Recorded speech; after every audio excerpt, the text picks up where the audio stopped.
Racism is a multifaceted form of prejudice that influences the way one perceives and acts towards certain groups.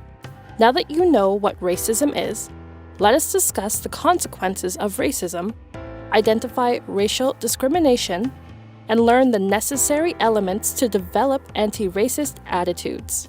Stay with me on this important journey. Let's start by examining the consequences of racism.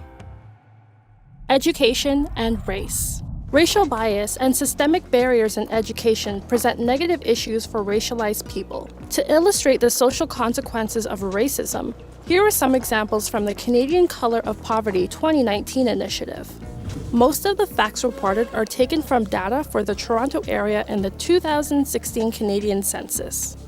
There are lower high school graduation rates among Black, 69%, and First Nations, 50% students compared to white students, 84%. Black and First Nation students are less likely than white students to follow an academic pre-university program and more likely to follow an applied program. Black, First Nations, East Mediterranean, and Southwest Asian students are disproportionately represented in school expulsions. For example, Black students represent 2% of the student population, but they account for 48% of expulsions. Low-income students are more likely to fall short of provincial reading expectations compared to their high-income peers. Students from lower-income families are at higher risk of not pursuing university studies. There is a greater police presence in schools with larger populations of Black students and students considered vulnerable or at risk. Income and race. Racialized people, 20.8%, are more likely to have low income compared to white people, 12.2%. The majority, 80%, of First Nations people in Canada living in reserves are below the poverty line. In general, child poverty rates are higher among immigrant children, First Nations children, and non-white children. Immigrants spend more than 50% of their income on housing and experience more food insecurity compared to native-born Canadians. Economic consequences. Systemic racism and racial discrimination impact the employment opportunities and financial situation of those who are victims of it.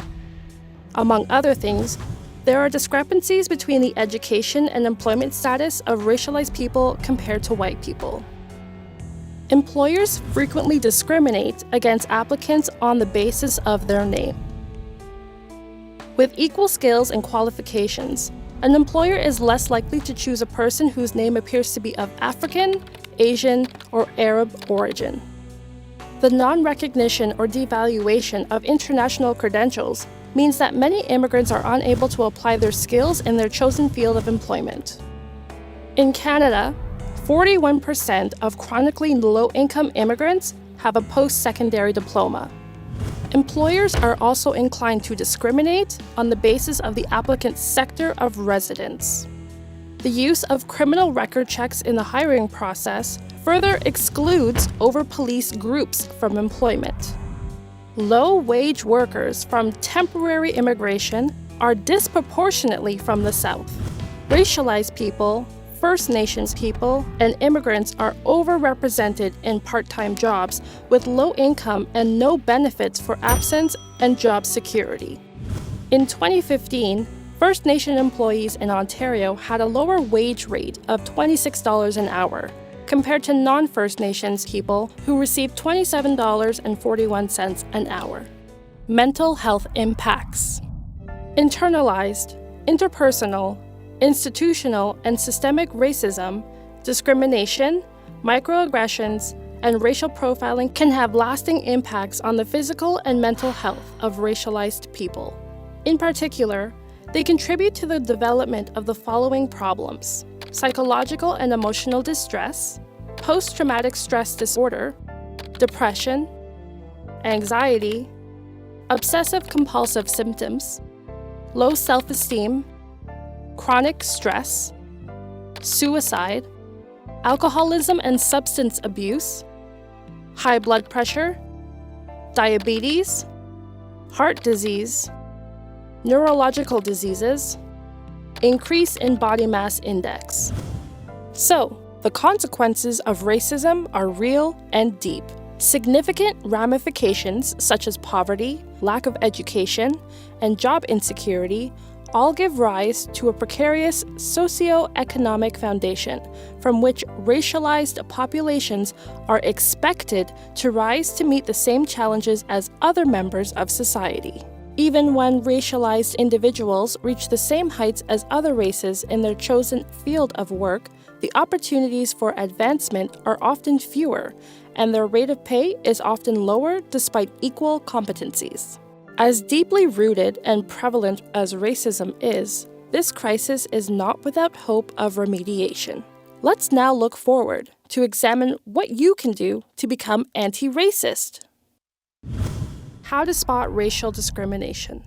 Here's what to look for. Racial discrimination is any action that limits a person's opportunities because of their race or ethnicity. It can take many forms and is sometimes more easily identified than at other times.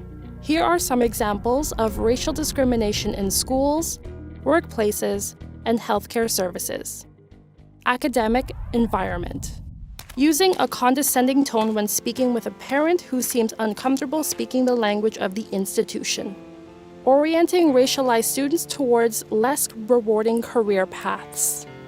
Having a lower tolerance threshold for actions punishable by school suspension based on race. Having a more severe discipline based on race or disciplining a racialized student while a white student is not disciplined in a similar context. Involving police services in the investigation of racially based allegations against a student. Work environment. Turning a blind eye to racial discrimination in the workplace. The employer has the responsibility to address the problem to both the person responsible for the act or words and the victim. Having a lower tolerance threshold for the dismissal of racialized employees. Having higher requirements for racialized employees. Refusing to hire a racialized candidate because they feel that they do not belong on the team. Establishing hiring criteria that may be disadvantageous to individuals from certain racial or ethnic groups. Giving less favorable treatment to an employee who has made a complaint about a racist occurrence or racial discrimination. Assuming lower skills and/or assigning a lower salary because of race.